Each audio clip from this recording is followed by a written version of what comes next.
억울한 일을 당했을 때는 내면이 답답하고 불안합니다. 자신의 권리가 침해당했거나 불공평한 대우를 받았다고 생각하면 억울하다고 느끼게 됩니다. 하지만 이를 극복하는 것은 쉽지 않습니다. 이런 상황을 효과적으로 대처하고 극복하는 방법은 몇 가지가 있습니다. 자신의 감정을 인정하고 객관적인 평가를 해야 합니다. 일단 자신의 감정을 정확하게 인정하고 수용해야 합니다. 억울함, 화남, 슬픔 등의 심리를 피하지 말고 적절하게 느끼면서 표현하는 것이 좋습니다. 사람이 억울한 감정을 가지는 것은 자연스럽습니다. 감정을 부정하려고 하기보다는 오히려 그것을 느끼고 있음을 인정해야 합니다. 자신의 감정을 참고 있지 않고 가까운 사람에게 말하거나 글을 쓰는 등의 방식으로 감정을 표현하세요. 억울함의 원인을 차분하게 생각해 보세요. 구체적인 원인을 분석하는 것이 중요합니다. 감정에 얽매이지 말고 객관적인 분석을 해야 합니다. 이때 자신은 어떤 역할이었는지를 떠올려 보세요. 실제로 자신이 실수한 부분이 있다면 그것을 인정하고 반성하도록 해야 합니다. 하지만 자신의 실수가 아니라면 억울하게 여기지 않아도 될 것입니다. 타인이 그 상황을 어떻게 생각할지를 생각해 보세요. 타인의 관점에서 상황을 분석하면 협소한 시야를 벗어나서 객관적인 판단을 할 수 있습니다. 상황과 감정을 분리해서 생각하세요. 예를 든다면 나는 오디션에 탈락해서 억울하다가 아니라 오디션에 탈락했다 라는 객관적인 사실과 억울하다는 감정을 분리하는 것입니다. 감정을 분리하면 상황에 대하여 더욱 객관적으로 평가할 수 있고 감정을 통제할 수 있습니다. 억울한 상황에 대한 원인을 분석과 반성이 필요합니다. 예를 들어 직장 승진에 실패했다면 경쟁, 성과 부족, 실수 등의 원인을 찾아볼 수 있습니다. 자신이 상황을 오해하고 있는지 타인의 의도와 자신의 해석이 다를 가능성에 대하여 염두에 두어야 합니다. 힘든 상황에서도 긍정적인 부분을 찾으려고 힘써야 합니다. 예를 들어 비록 좋지 않았지만 이번 일로 배우고 성장할 기회가 될 것이야. 다음 기회에는 이보다 더 잘할 것이야. 와 같이 긍정적으로 생각하려고 노력해야 합니다. 자신의 현재 상황에 오히려 감사하는 마음을 가져야 합니다. 건강, 가족, 친구 등의 소중하다고 생각하는 것들을 감사하게 생각하면서 긍정적인 에너지를 가지려고 힘써야 합니다. 작은 목표를 세워서 성취감을 통하여 자신감을 얻도록 하는 것도 좋습니다.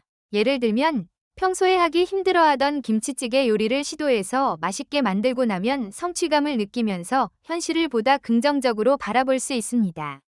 자신이 하는 일에 집중하는 것도 좋은 방법입니다. 드라마의 주인공들처럼 힘든 일을 경험하고 난 후에 자신의 일에 집중한다면 어려움을 잊고 새로운 희망을 조금씩 찾아갈 것입니다. 힘들 때일수록 자기관리가 더욱 중요합니다. 스트레스를 제대로 극복하지 못하면 질병으로 이어질 수 있으므로 자신을 비난하기보다는 자신을 위해서 할 수 있는 일을 찾는 것이 더욱 중요할 것입니다. 규칙적인 식사, 운동, 수면, 스트레스 관리, 금주, 금연 등의 건강한 생활 습관을 유지하도록 해야 합니다.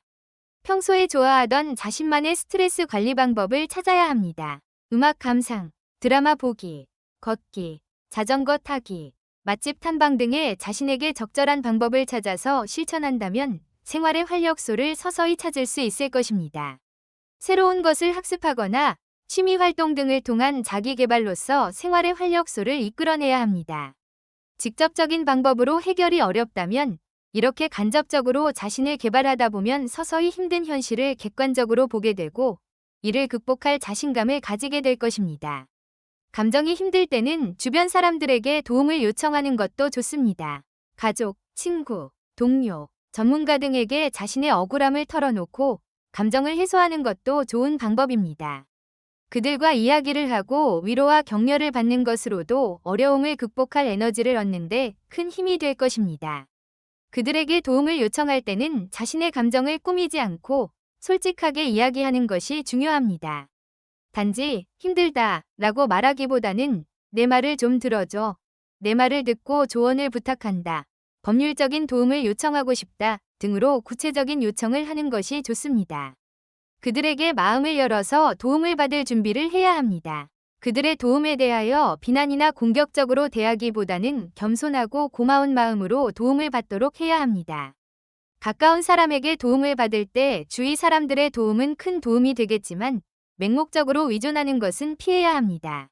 무엇보다 자신이 문제를 해결하려고 하는 노력을 가지면서 주위 사람들의 도움을 적절하게 활용해야 합니다. 그들의 의견을 참고하지만 최종 결정은 자신의 상황에 맞는 최선의 선택을 해야 합니다. 다른 사람에게 힘든 이야기를 할 때는 비밀 유지를 주의해야 합니다.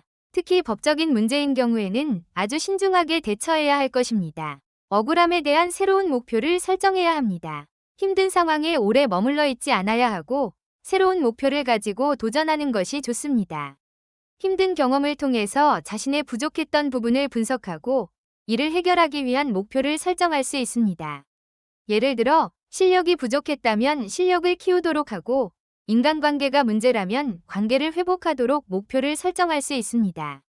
힘든 경험을 토대로 사회에 기여하는 것을 목표로 설정할 수도 있습니다. 자신이 불공정한 대우를 당했다면 비슷한 입장인 다른 사람들을 위한 봉사활동을 하면서 스트레스를 긍정적인 방향으로 승화시킬 수도 있습니다.